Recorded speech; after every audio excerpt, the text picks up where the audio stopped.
కోరుకుంటా ఉన్నారు.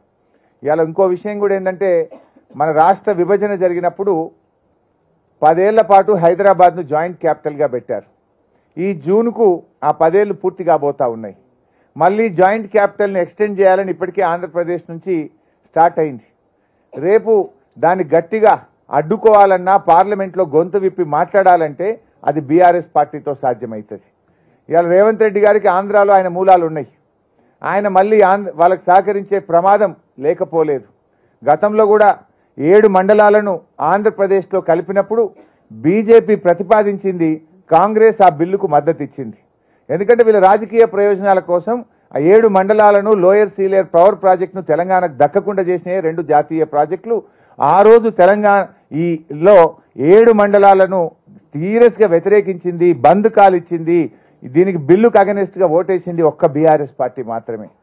రేపు చాలా ఇష్యూస్ కూడా ఉన్నాయి. లైక్ రాష్ట్ర విభజన అంశాలు ఎన్నో ఉన్నాయి. ఈ జాయింట్ క్యాపిటల్ అంశం ఉంది. రాష్ట్రానికి సంబంధించిన హక్కులకు సంబంధించిన అంశాలు ఉన్నాయి. వీటన్నిట్లలో ఇవాళ మేలు జరగాలంటే బీఆర్ఎస్ పార్టీ గెలవాలని చెప్పి ఇవాళ ప్రజలు కోరుకుంటా ఉన్నారు. 2 జాతీయ పార్టీలు కూడా తెలంగాణకు అన్యాయమే చేసినాయి.